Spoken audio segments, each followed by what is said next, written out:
मेरा नाम डॉक्टर राहुल जिंदल है। मेरे साथ डॉक्टर शबजोत हैं। तो हम लोग वैस्कुलर सर्जन्स हैं। बेसिकली हम खून की नसों का रिपेयर करते हैं। आज का पर्पस ये था कि हम लोगों को पब्लिक या लोकल जो पब्लिक है उसको एजुकेट कर सकें कि वेरिकोस वेन्स ये बीमारी क्या होती है। वेरिकोस वेन्स एक ऐसी खून की नसों की बीमारी है, नीले खून की नसों की, जिसके अंदर लेग्स के अंदर अगर वॉल्स ख़राब हो जाते हैं तो ये खून की नसें फूल जाती हैं। तो अगर हमारे टांगों पे नीले रंग की खून की नसें हमें दिखाई दे रही हैं जो फूली हुई हैं, इसका मतलब हमें वेरिकोस वेन्स है।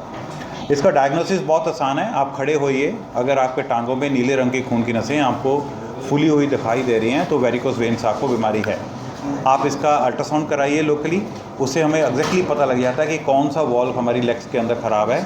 एंड ये आपको समझना है, ये कॉस्मेटिक प्रॉब्लम नहीं होती। अगर आपकी स्टेज 2 से ऊपर वेरिकोस वेन्स हैं तो आपको it's a medical disease and आपको इसका इलाज कराना चाहिए। और आपको डरने की ज़रूरत नहीं है, क्योंकि इसका इलाज आजकल के ज़माने में बहुत आसान है।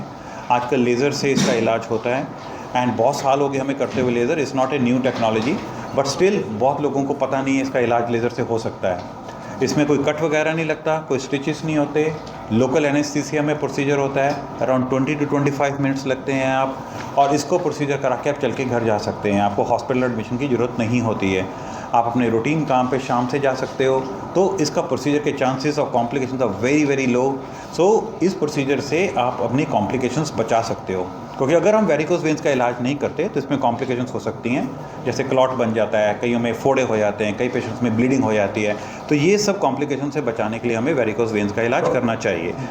तो कुछ पेशेंट्स को ये लगता है कि वेरिकोस वेन का अगर इलाज करेंगे तो दोबारा हो जाएंगी। देखिए, आपको समझना है कि वेरिकोस वेन्स को क्योर नहीं कर सकते हम, बट हम कंट्रोल कर सकते हैं। तो 95% पेशेंट्स जो हैं एक ही ट्रीटमेंट में ठीक हो जाते हैं, पर 3 से 5% पेशेंट्स को दोबारा वेरिकोस वेन्स हो सकती हैं। तो उसको वरी मत करिए, बिकॉज अगर 3 से 5% लोगों को दोबारा हो भी जाती हैं तो उनको दोबारा ट्रीट कर सकते हैं हम बड़े आराम से। बट अगर हम सारी पेशेंट्स की बीमारी को छोड़ दें तो 70 to 80% पेशेंट्स के अंदर कॉम्प्लिकेशंस होने का रिस्क रहता है उनके लाइफ टाइम के अंदर। सर, ये लेग्स में होती हैं? वेरिकोस वेन हमेशा लेग्स में होती हैं। तो मेडिकल साइंस के अंदर बहुत सारी चीज़ें नहीं पता कि किस पेशेंट्स में वेरिकोस वेन्स होती हैं, हमें नहीं पता। हमें पता है कुछ रिस्क फैक्टर्स हैं, जैसे अगर आप टॉल हाइट के हो, मोटे हो, मल्टीपल प्रेगनेंसीज आप करते हो, जिम बहुत ज़्यादा करते हो, बहुत देर तक खड़े रहते हो, बहुत देर तक बैठे रहते हो, और आपके जीन्स में प्रॉब्लम है। मतलब अगर एक पेरेंट को वेरिकोस वेन्स हैं तो 30% चांसेस रहती है बच्चों को वेरिकोस वेन्स होने की। अगर दोनों पेरेंट्स को वेरिकोस वेन्स हैं तो हमारे 50 से 70% चांस रहता है बच्चों को वेरिकोस वेन्स होने की। तो फैमिली में भी रन करती है वेरिकोस वेन्स की बीमारी। तो इसीलिए बताना बहुत मुश्किल है कि क्यों होती हैं वेरिकोस वेन्स। ब्लड के प्रेशर से कई बार ये वेन्स फट जाती है। तो देखिए, क्योंकि वॉल्स जब ख़राब हो जाते हैं, एक पाइप ऐसे होती है, उसके अंदर प्रेशर बढ़े जा रहा है बलून की तरह, तो किसी ना किसी दिन उसने फट जाना है, तो जिसको ब्लीडिंग। तो इसलिए कई पेशेंट्स को अंदर ब्लीडिंग हो सकती है। इसने पूछा कि इलाज कितने का कॉस्ट करता है। तो नॉर्मली देखिए, डिपेंड करता है कि कौन से वॉल्स ख़राब हैं। अगर बहुत माइनर वॉल्स ख़राब हैं तो 10,000 से लेके, अगर मेजर वॉल्स हैं जिसमें हमें लेज़र करना पड़ता है तो अप्रॉक्सीमेटली 1 लाख तक इसका खर्चा आता है। तो most of the insurance companies जो होती हैं इस इलाज को कवर करती हैं। तो आप, अगर आपकी मेडिकल इंश्योरेंस है तो इसके अंदर भी इलाज इसका हो सकता है। सर, इसमें टाइम सर कितना लगता है इसमें? ठीक है, तो देखिए, इस प्रोसीजर को जो टाइम है वो 15 से 20 मिनट लगते हैं हमारे को करने के लिए। तो अप्रॉक्सीमेटली 1 से 1.5 घंटा पेशेंट को हॉस्पिटल के अंदर रहना पड़ता है, और पेशेंट सुबह खा पी के आ सकते हैं और उसके बाद प्रोसीजर करा के घर जा सकते हैं। उसके बाद इनका क्वेश्चन था कि हमें ये किस उम्र में होती हैं। देखिए, वेरिकोस वेन्स बिकॉज जीन से कंट्रोल होती हैं। हमने 12 साल के बच्चे से लेके 90 ईयर्स तक के ओल्ड पेशेंट्स के अंदर ट्रीट करा है। बट मोस्टली जो हमारे पास पेशेंट्स आते हैं वो 30 to 40 ईयर्स की फीमेल्स आती हैं, बिकॉज उनको प्रेगनेंसीज होती हैं 22 से 25 साल में। प्रेगनेंसी के बाद बहुत चांस रहते हैं वेरिकोस वेन्स होने के। तो उसके 10 से 12 साल तक के बाद जब उनको तकलीफ़ होने लगती है तभी वो मेडिकल अटेंशंस लेते हैं। तो फीमेल्स 30 to 40 ईयर्स की। यंग बॉयज़ जो मिलिट्री में सिलेक्शन के लिए जाते हैं, one of the major cause of rejection for entry into the military area is varicose veins. तो वो बहुत लोग आते हैं हमारे पास, यंग बॉयज़ 18 से 20 साल के, जो आर्मी में सिलेक्शन से पहले, तो उनको वेरिकोस वेन्स की तकलीफ़ होती है, तो हम उसको ठीक करते हैं। तो ये ਗੱਲ ਕੀਤੀ ਸਰ ਵਿੱਚ ਲੋਕ ਫਿਟਨੈਸ ਲਈ ਜਾਂਦੇ ਨੇ ਪਰ वेरिकोस कितने देर करना चाहिए? सो देखिए, नाउ 2 क्वेश्चन बहुत इंपॉर्टेंट है कि भी ये लोग फिटनेस के लिए जाते हैं तो उनको वेरिकोस वेन्स कैसे होती हैं। देखिए, वेरिकोस वेन्स अंदरूनी बीमारी है, वो वॉल्स हैं। तो फिटनेस का मतलब हमारे को होता है कि हमारे को ब्रूसली देखे ना, कितना फिट था, वैसे वाली बॉडी चाहिए।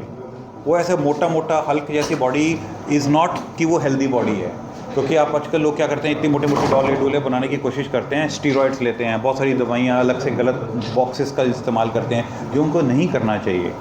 तो अगर हम फिटनेस की बात करें तो ये उन लोगों में होता है जो बहुत हैवी वेट लिफ्टिंग करते हैं। तो जब आप बहुत हैवी वेट लिफ्टिंग करते हो तो पेट के अंदर हमारा प्रेशर बहुत बढ़ जाता है। जब पेट के अंदर प्रेशर बढ़ता है तो वेन्स के ऊपर, वॉल्स के ऊपर बहुत प्रेशर पड़ता है, तो उससे वॉल्व ख़राब हो जाते हैं। तो इसीलिए बहुत सारे लोग जो जिम जाते हैं और बहुत हैवी वेट लिफ्ट करते हैं, 200 किलो उठाएंगे, 250 किलो उठाते हैं, तो उनके अंदर ये वॉल्स ख़राब होने की रहती है कि उनके वॉल्स ये ख़राब हो सकते हैं। कितनी एक्सरसाइज हमें करनी चाहिए, बड़ा अच्छा क्वेश्चन है ये इनका। अगर मेडिकली हम सोचें कि 30 minutes of exercise every day, at least 5 से 6 दिन हफ्ते के अंदर, ये हर ह्यूमन बीइंग को करनी चाहिए अगर उन्होंने फिट रखते हैं। तो बहुत कम लोग हैं स्पेशली हमारी कंट्री के अंदर जो रेगुलर एक्सरसाइज हर रोज़ करते हैं। तो बट अगर हम इतनी एक्सरसाइज भी कर पाएँ, जैसे ऑफिस जा रहे हैं हम, गाड़ी के बजाय अगर आपको 2 किलोमीटर है तो वॉक करके चले गए अगर पॉसिबल है, फुटपाथ है, चलने की जगह है। ऑफिस में जा रहे हो तो लिफ्ट अगर 3rd फ्लोर पे है तो लिफ्ट मत लो ना भाई, तो स्टेयर्स चढ़ के चले जाओ, स्टेयर्स चढ़ के नीचे उतरो, एटलीस्ट थोड़ा सा तो कंट्रीब्यूट आप कर सकते हो। सर एक आखिरी सवाल है, ये वेरिकोज वेन है, ये स्किन पे भी इफेक्ट करती है? हाँ जी बिल्कुल।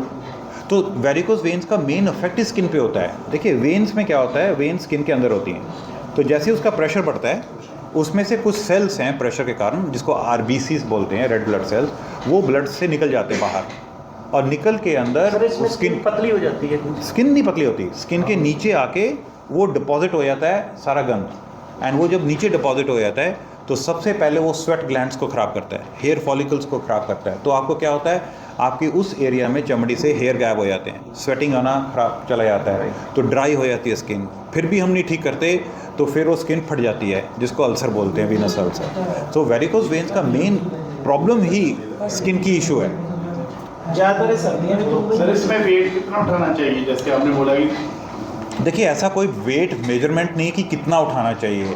नॉर्मली पीपल सेज कि normally you should try to do an exercise which are aerobic and muscle strengthening exercises. अब कितना वेट उठाना चाहिए according to your body weight, तो बहुत सारी मेडिकल साइंस है कहते हैं कि आपको जितनी भी एक्सरसाइजेज हैं वो they should be dependent on your body wait, मतलब आप अपनी बॉडी वेट से एक्सरसाइजेज करो rather than an extra weight उठाने के। सेकेंड इज़ कौन से सीजन्स में होती हैं। देखिए इसके कोई सीज़न नहीं है, ये तो विंटर्स में भी होंगी, समर्स में भी होंगी, ये तो अंदरूनी बीमारी है, तो इसका खान पीन से कोई फ़र्क नहीं है, अगर मोटे हो तो फिर फ़र्क आएगा।